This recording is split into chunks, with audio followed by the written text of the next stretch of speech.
Hey, welcome back to the House of Trauma podcast. It is your favorite podcast host, Kiana Brienne, and we are about to get into some things, okay? We're about to get into some things as usual. So I just want to do a quick little life update on what's going on in my life right now as of October 26, 2022. I just got home less than a week ago from flight attendant training. Yes, that's right. Your girl is out here accomplishing her dreams one step at a time. I was in flight attendant training in Utah for 32 days, actually 33 days. And it was an experience. It was definitely an experience for me to be in Utah. I had no desire ever in life to be in Utah for any reason. But I was there, and the training was intense in comparison to training that I normally have to endure. Y'all know I'm a retail girl, okay? I was in retail management for over 6 years. And so that's what my job training typically consisted of. It was very rare that I stepped outside of the retail world. So to do the flight attendant training, especially the emergency situation trainings that we had to do, it was very intense. And just a little secret, because many people don't notice about me, I've always had, or used to always have, really bad anxiety when it comes to flying. So you may be asking yourself, how can a girl with anxiety to fly become a flight attendant? I worked through those fears. Long story short, I literally had to work through those fears one step at a time. And I've always desired to just travel the world, whether it be for work or leisure. It has always been my desire to live the gypsy life and travel the world. And so here I am. Your new favorite flight attendant. Okay, first I was your favorite esthetician, then your favorite podcast host, and now your favorite flight attendant. Why do I think I'm everybody's favorite? Because I am. But anyways, yeah, Utah, I'm not going to go much into detail about it right now because this isn't just about my experience in Utah becoming a flight attendant. However, I did meet some really amazing people while I was there. Dare I say it and speak too soon, I may have met a friend or two for life. So that alone brings me joy and comfort. And Utah's very boring, and it's not a very drunk city like Milwaukee or Dallas. Like, we drinks in these parts of towns. But Utah, they wasn't having that. It ain't for me, baby. I won't be back. But I'm very grateful to have had that experience. I'm very grateful to have this blessing to now be a flight attendant. In the beginning of August, I wrote a list of 10 things I wanted to accomplish in the next 6 months. And I believe number 5 or 6 on that list was to become a flight attendant. And so here we are, knocking things off my bucket list one step at a time. And I did feel that me bringing up that life update about being a flight attendant is going to be pivotal in the rest of this episode. I'm actually, when I got up this morning, I had no idea what I was going to speak about today. No idea. I almost wanted to speak about nothing and just say, I'll see you guys, next week. But as the day went on, I felt like I needed to share this story because this podcast is all about me kind of working through my vulnerability. And so while I'm celebrating the success of being a flight attendant, I'm also mourning the loss of what I feel is my old life. Okay. What I'm trying to say is I have no fucking idea what I'm doing right now. Like, no idea. No idea. I'm just here going through life and praying that God is consistently ordering and guiding my steps, right? Yeah, I'm a flight attendant, but I don't even know what city I'm about to be based in, what city I'm about to live in. And that alone is bringing me so much anxiety. I don't know what to do. And I've always said since I moved to Dallas 2.5 years ago that I didn't think Dallas was my final destination. But I also felt like I was going to choose when it was no longer meant for me. And I'm learning one of the hardest lessons I personally have to learn in this life is letting go of control. I don't do that well. I don't know if I've said this before. I don't do well with letting go of control. Even when I pray to God and I say, I give you full permission to order my steps and take control, a part of me don't really mean that. Because once I let go of control, then my anxiety is through the roof. Then I'm panicking. Then I'm wondering what it is I have to do and where have I gone wrong if things aren't working out the way I expect them to work out when I expect them to do so. Okay? And so I'm sitting here in my apartment. Literally, the anticipation is killing me that they will wait a week to 2 weeks to tell us where we're going to be based. And then I have to somehow figure out if I'm going to stay in Dallas temporarily and hope that they transfer me back, if I'm going to pack my bags and move to San Diego. Am I going to Chicago? Am I going to Atlanta? Like, I legit have no idea. And it's giving me the most anxiety I've ever had in my life. I've been basically laying in bed since I got back from Utah, wondering what's next. And outside of the training, there are a lot of other things going on in my life that needs my immediate attention. And I can't seem to focus. I can't seem to give these things my immediate attention. I feel so distracted. Maybe I'm intentionally distracted because I'm literally doing everything besides dealing with what it is I need to deal with before I have to be actively working again. Now, I don't usually do this, but I'm adding on to a previously recorded podcast episode. So the beginning of this episode was about 4 months ago because it is now February 28th, 2023. And I am still your favorite flight attendant, okay? And if you don't know by now, I did in fact pack my bags and move to San Diego. And I just, thinking about it is so crazy because I just threw San Diego out there and now here I am in San Diego. It's crazy. Again, I didn't think my time in Dallas would end so soon. I was having a good time, but it did. And I know that all things happen for a reason.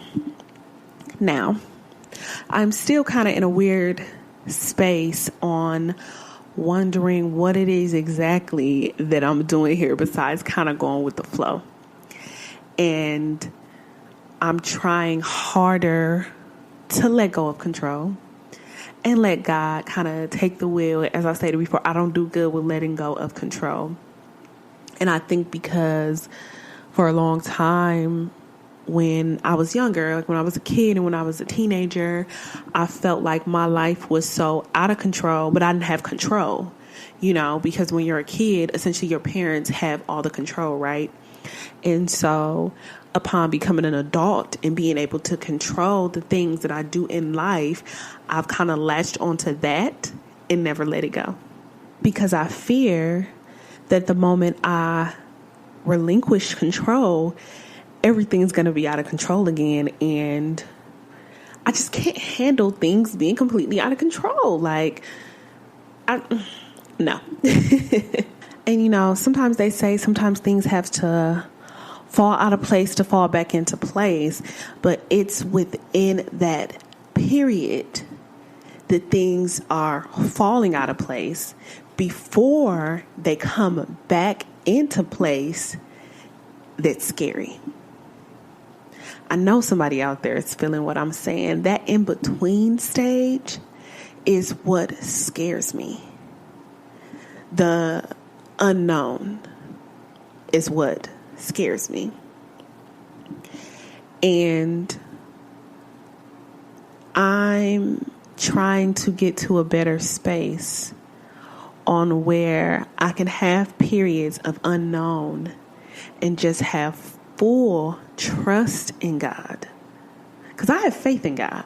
But having faith in someone and trusting someone is two different things. And it may not seem like it, but it is. Faith is a spiritual concept of your belief, right? It's my belief system of God. Trust, on the other hand, would mean that I have complete confidence in my reliance on God, right? And so where the two have a disconnect in my life is I'm always having faith in God because I know God to be the one true God who works all things out for the good of those who love him. But sometimes I lose trust in God in the in-between, in the waiting period, and I start to make decisions on my own. And in turn, things don't work out as they should because I'm making decisions based on my own understanding. But God's thoughts are not my thoughts. God's ways are not my ways. And so again, I lost my trust in God to handle the situation, and I decided to handle it on my own. And that's where I'm struggling with letting go of control. Because again, after so long, and I'm waiting on God to do a thing, I'm waiting on God to fulfill a promise that he made. And I start looking for other ways to have this promise fulfilled. And so again, I have to ask myself, do I trust God the way I say I do? Is my faith, my belief in God as strong as I say that it is? I say it all the time. I'm not a perfect Christian, and I don't pretend to be. I truly, truly desire to wake up every day with Job-like faith, where I trust that even if I lose everything, that God will give it back to me tenfold. I truly desire to have that faith and trust in God. And the one thing that's stopping me is my even stronger, desire to be in control of everything. So when I was in the in-between a couple months back after flight attendant training, and I'm just like, well, weeks had gone by and I didn't know what was going on. And it was hard. It was rough because I felt like I needed to act now. I'm like, I can't just sit around and do nothing. I was wrong though, because even in stillness, there is movement. Be still and know that I am God. Even in stillness, there is movement, but yet in still, my desire to be in control caused me to make decisions that was not in God's plan. And ultimately, the decisions I made during that in-between came back void because they weren't decisions I was supposed to be making, because God had already went before me and laid out my future. Me being based in San Diego was predetermined. Me moving out of my Dallas apartment was predestined. But I didn't know. So I was doing everything I could to try to fight to be in the situation I thought was going to be best for me, to work things out in a way that I thought made the most sense.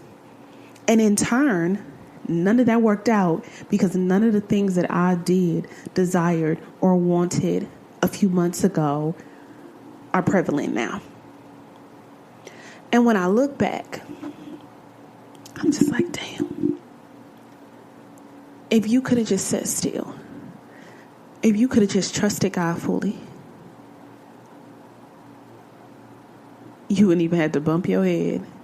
I'm always having to bump my head because, again, I feel like I know better. And anytime I'm going through the storm, I tell my sisters, I'm just trying to remind myself of God's track record, because God's track record is 100%.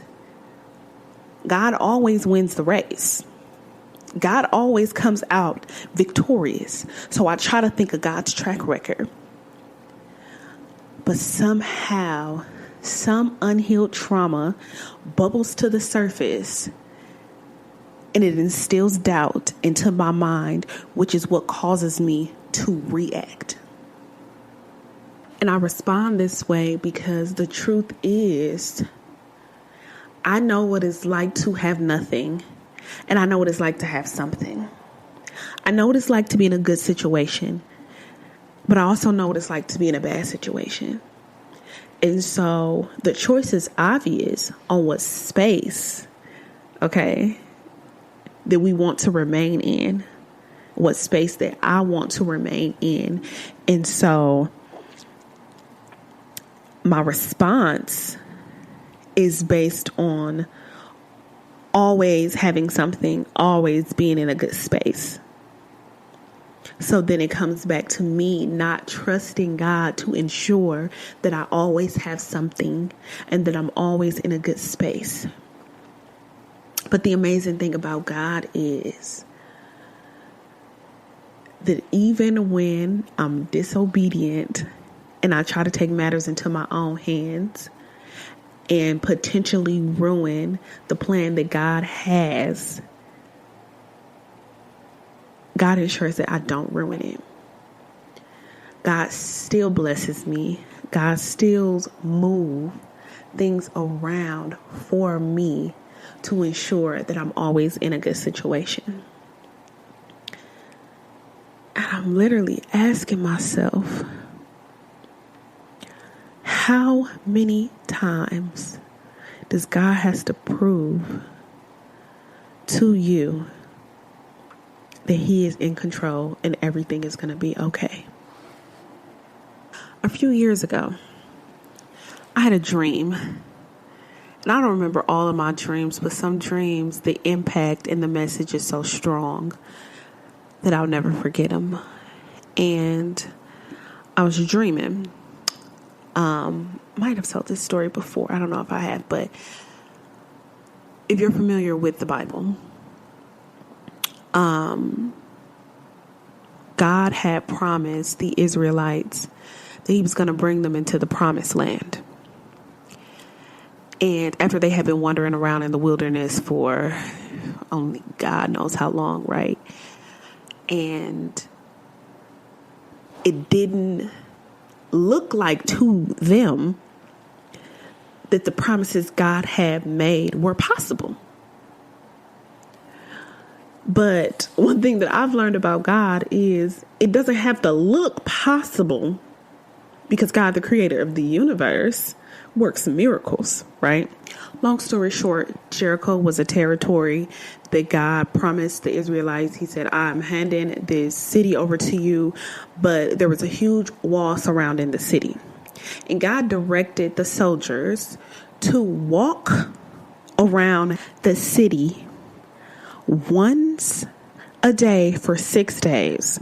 And on the seventh day, walk around the city 7 times, then sound the ram's horns, and the walls will come falling down. Now, you have to imagine how this sounds. We're going to walk around this city 7 days in a row, and on the 7th day, we're going to do it 7 times, and the walls going to come falling down. But it did just that. So, basically, I had a dream of this. But I was in the midst of it, walking around the wall. And it was so intense. Like, it felt so real, But right as the walls were about to come falling down in my dream, I woke up and I heard a voice say, walk by faith. And this was in the midst of me starting my entrepreneurship journey. I had just gotten a new apartment in a new city in the midst of a pandemic, and I had no idea how I was about to pay my bills. And I remember the dream, and I remember the voice saying, walk by faith. And I did just that. And I remember having a conversation with one of my good friends. We had just met at the time, but we are very great friends now. And I was like, I don't know how these bills getting paid, but they getting paid. The bills were getting paid because God made a way out of no way. And the point that I'm trying to make is having that faith in God is so important. And it is so serious because God will create opportunities for you that you didn't even know existed. Now, I did have a roommate at the time, right? A few years ago. But my half of the rent was $1,000. And that wasn't including utilities. That wasn't including the food that I ate. That wasn't including my phone bill. None of that. But I was paying $1,000 a month with no job. And I was in school. And I paid up my $14,000 tuition. Are y'all hearing what I'm saying? And I didn't have no job. I had just started a business. And now when I first started, business was decent for a newly started business. But my lipstick line did not sell as great as I wanted it to do within the first year because everybody was wearing face masks. And that really annoyed me, but it was still selling. So anyways, besides the point. So I don't know if y'all don't get nothing else from what I'm saying, having that faith in God is so important. It's so important. And Pastor Torre said, the bigger the blessing, the bigger the faith. And God says you only have to have faith the size of a mustard seed. A mustard seed, you can barely see with the naked eye. Okay? You can barely see it with the naked eye. It is so small. And God is saying, I can produce something from this. You just have to have that little bit of faith. And I will work with that. And I will give you something to produce with that.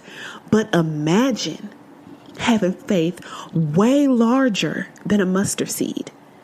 And at one point, I had that faith. So then I asked myself, when did I lose that faith?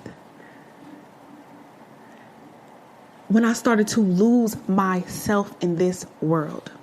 On last week's episode, I talked about, it was titled, How Bad Do You Want It?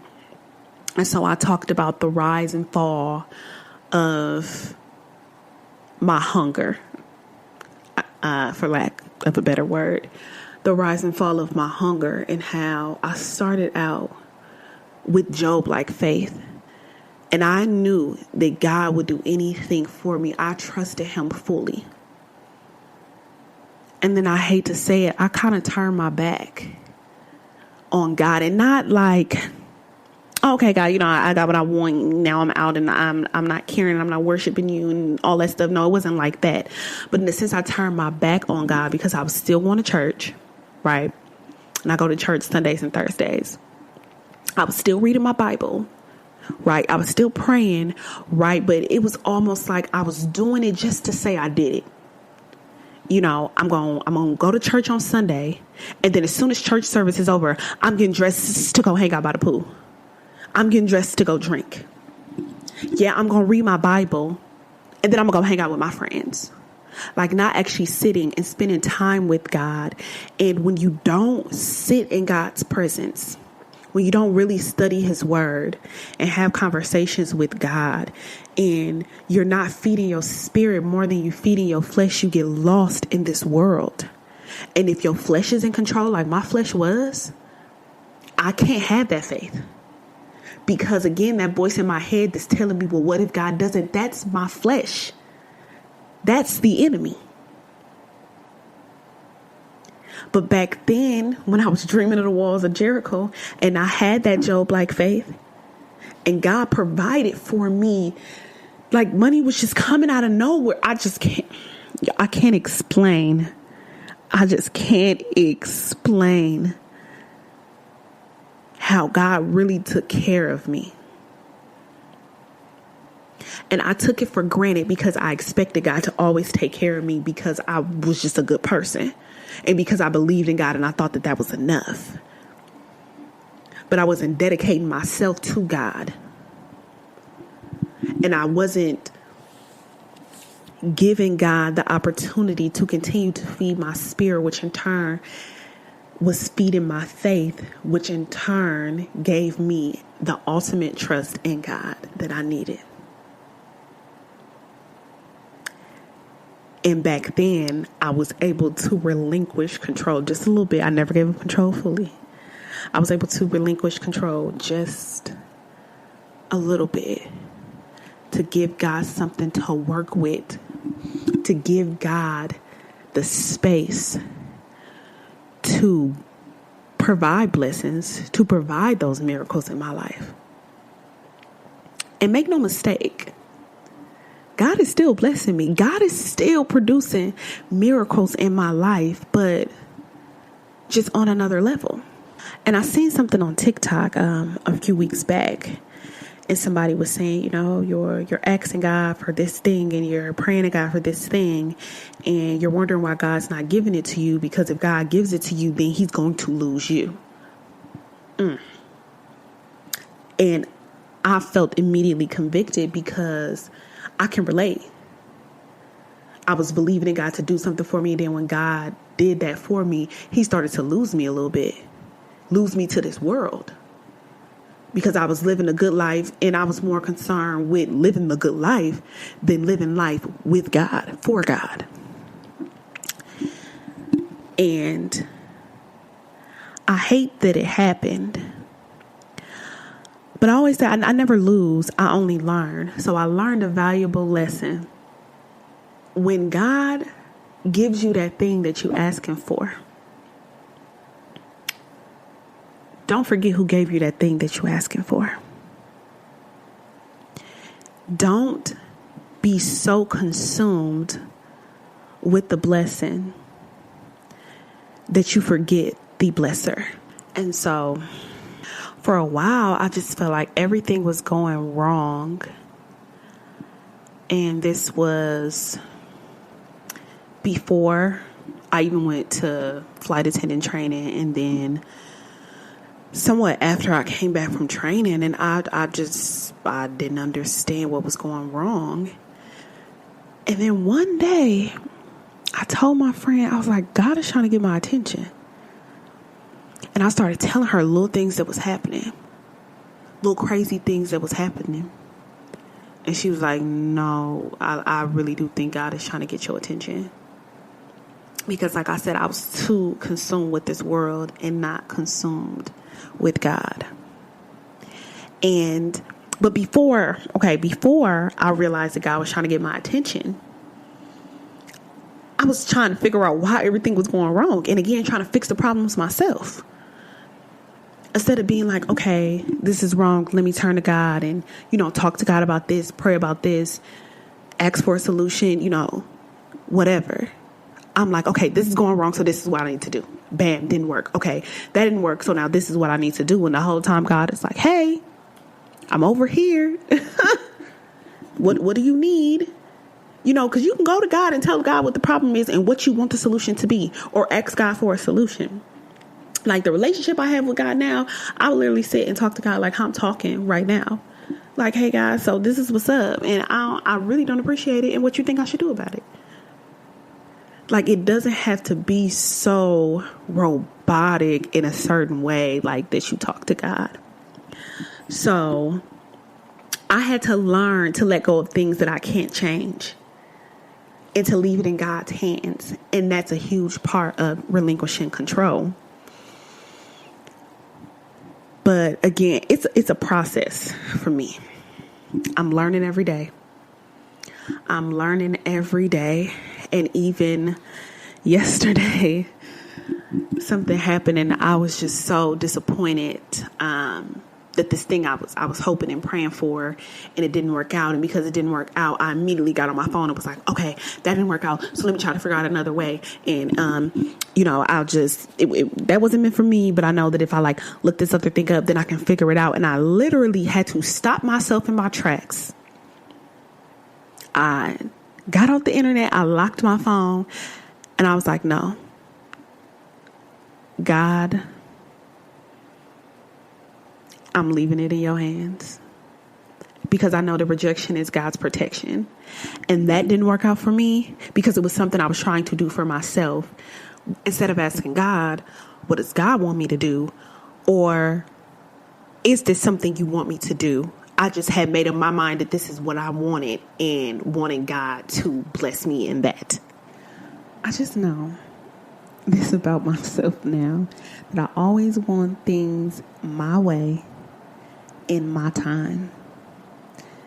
And unfortunately for me and my ego, that's just not how it works, especially when you're in relationship with God. So I've learned,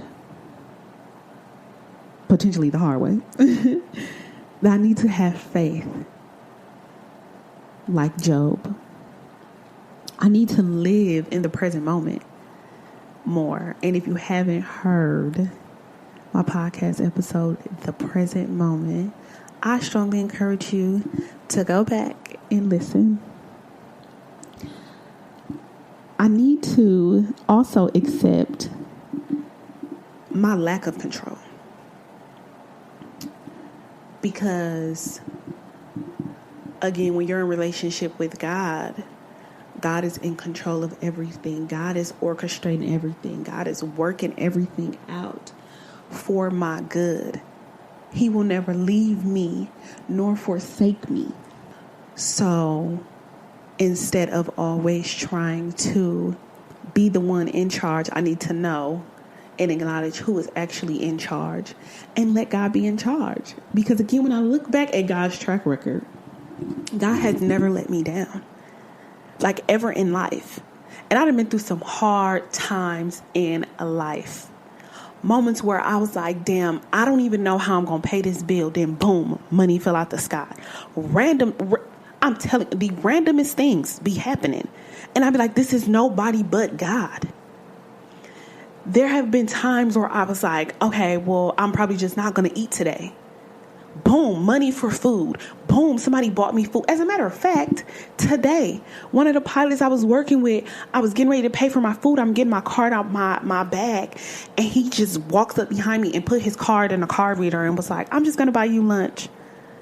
And that was such a blessing within itself. And it wasn't that I didn't have the money, but I didn't have to spend the money.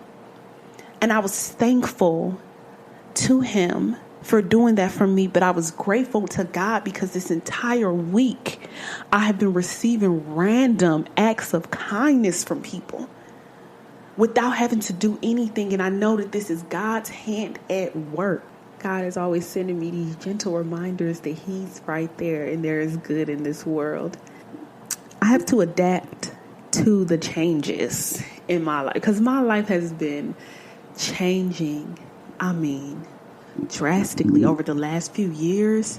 But the amount of changes that have been produced within the last few months, I need to learn to adapt to them, go with them instead of fighting against them, because I'm thinking about what my life used to be or how I want my life to be. And so I think of the scripture, Joshua, chapter 1, verse 9. Haven't I commanded you, be strong and courageous? Do not be afraid or discouraged, for the Lord your God is with you wherever you go. Moving to a new city where I know no one, joining this new industry and taking on this new career path where I'm always in a different place and encountering different people. I remember Joshua chapter 1 verse 9. that God is with me wherever I go. And it's these little gentle reminders that reminds me that God is here even now as I'm recording this episode. God's hand is over this. And I just have to trust fully in everything that God is doing and not be so tense all the time when things are changing or things seem uncertain, because when nothing is certain, anything is possible. And I know that if God took me from Milwaukee to Dallas, allowed me to go through school, launch a business without working one day, I can only imagine what God is cooking behind the scenes for me now. Because God never takes anything or removes you from a situation without putting you into a better situation or giving you something better. And so I'm taking it day by day. I'm not perfect. I'm still healing. I'm still learning, growing. And it is my prayer that one day I will fully be able to unclench my fists, relax my shoulders, unclench my jaw, and let God be fully in control. Because I know that when I do, the amount of miracles that God is going to be able to produce in my life, it's going to be unimaginable. And just to share, because we have family here on the House of Trauma podcast, I am restarting, because I've done therapy before, but I'm starting therapy next week, because on this healing journey, I can't do it alone. You can't do it alone. None of us can do this alone. And while I have made a lot of progress on my own over the years, I know that therapy is a resource. And I finally found a therapist that I feel like would be able to assist me in the best way. So, letting go of control and really getting to the root of the wounds that are still burdening me with this yearning to always be in charge. Because I don't know where life is taking me, or I should say, I don't know where God is taking me and what God has planned for my life.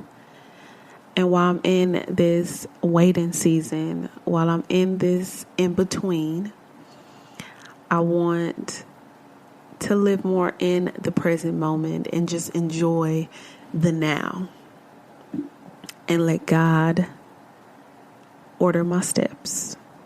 I want to be in a better space where I can completely abandon and let go of control and let God have full control over my life. And I hope this message has blessed you. I strongly encourage anyone who is having issues with letting go of control or just healing any trauma at all, and you've been considering going to therapy, I encourage you to do so. We can do this together as we can do all things. My name is Kiana Brianne. This is the House of Trauma podcast. I'll be back next week, and I'll see you then.